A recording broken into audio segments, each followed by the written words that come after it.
देखिए हम पढ़े थे त्रिकोणमिति और त्रिकोणमिति में हमारा टॉपिक चल रहा था वैल्यू पुटिंग। और वैल्यू पुटिंग में हम प्यारे बच्चों उन सवालों को देख रहे थे जिसके ऑप्शन हमेशा ट्रिग्नोमेट्रिक फंक्शन में आते हैं।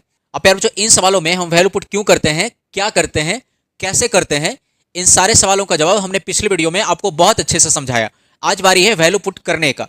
फिर भी आपको एक छोटी सी बात और एक्सप्लेन कर देते हैं कि जब भी आप वैल्यू पुट करने जाइएगा तो ध्यान रखिएगा कि जो भी वैल्यू पुट करें उससे ना सवाल में इनफाइनाइट बनना चाहिए ना ऑप्शन में इनफाइनाइट बनना चाहिए। इनफाइनाइट का कोई सीन नहीं है वैल्यू पुटिंग में। तो आइए वैल्यू पुट करते हैं। जैसे मान लीजिए ये जो सवाल है इसमें वैल्यू पुट करना चाहेंगे तो आप कहेंगे या तो 0 कर सकते हैं, या 30 कर सकते हैं, 60 कर सकते हैं, 45 भी कर सकते हैं और 90 भी कर सकते हैं। इन्हीं 5 में से कोई एक वैल्यू पुट करेंगे तो तुम्हारे दिल में ख्याल आएगा क्यों ना 0 पुट करें। तो 0 पुट करने से देखो सवाल में तो हमारा कोई सीन नहीं बनेगा, लेकिन ऑप्शन में सीन बन जाएगा। ऑप्शन में सीन ये बन जाएगा क्योंकि कॉट 0 इनफाइनाइट होता है तो 0 नहीं ले सकते। कहेंगे सर 90 ले लेते हैं, तो 90 लेंगे तो सवाल ही सीन बना देगा क्योंकि tan 90 इनफाइनाइट होता है। 90 भी नहीं ले सकते। तो तुम्हारा अगला ख्याल आएगा क्यों ना 45 ले लें। तो देखो जब तुम 45 पुट करने जाओगे ना तो इसका मान 22.5 हो जाएगा और tan 22.5 का मान तुमको नहीं पता तो 45 भी नहीं ले सकते। कहोगे 60 ले लेते हैं, 30 ले लेते हैं। 30 लेंगे तो यहाँ पे tan 15 हो जाएगा। tan 15 का भी मान तुमको नहीं पता तो हमारा एक ही ऑप्शन बचा 60 लेने का। ले लीजिए 60। ये 1 प्लस tan 60 होता है √3 और tan 60 रखेंगे तो ये 30 हो जाएगा और tan 30 होता है 1/√3। √3 से √3 खत्म हो गया, ये 1 प्लस 1 ये हो जाएगा 2। अब 60 रख करके देख लीजिए कौन सा मान 2 देता है।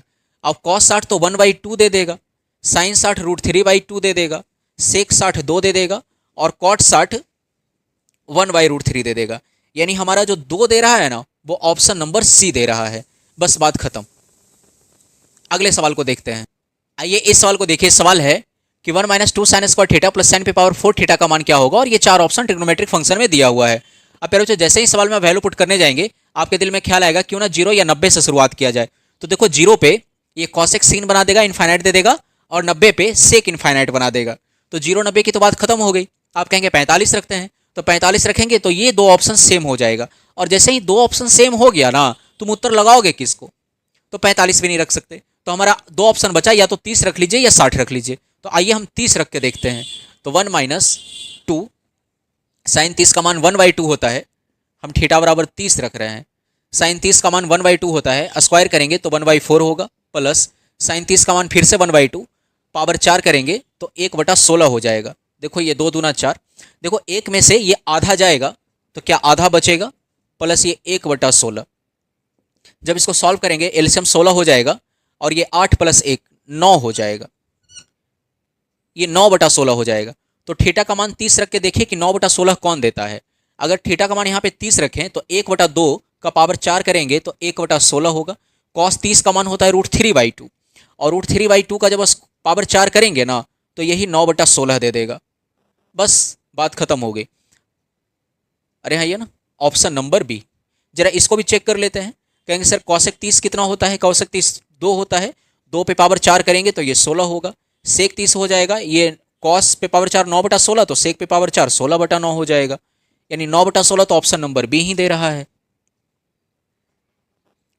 ठीक है, अगले सवाल को देखते हैं। आइए जरा इस सवाल को देखिए। सवाल है कि 1 - cot square theta upon tan square theta -1 का मान क्या होगा यदि थीटा 0 से बड़ा और 90 से छोटा है। देखिए यहाँ पे थीटा का मान सवाल में पहले से ही डिफाइन करके रखा है कि थीटा को 0 से बड़ा लेना है लेकिन 90 से छोटा लेना है। तो 0 से बड़ा आप 30 ले सकते हैं, 45 ले सकते हैं, 60 ले सकते हैं। 90 से छोटा लेना है तो 90 तो नहीं ले सकते हैं क्योंकि 90 लेंगे तो 90 के बराबर हो जाएगा। थीटा 90 से छोटा लेना है यानी 30 45 60 लेना है।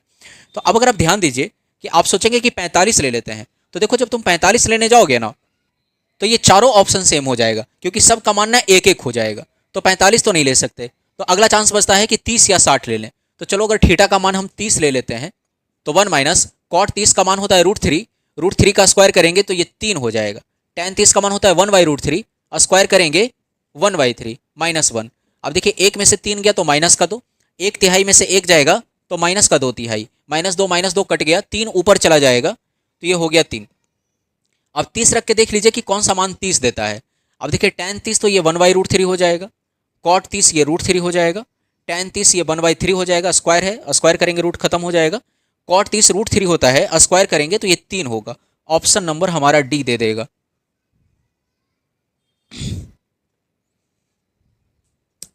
अगले सवाल को देखते हैं।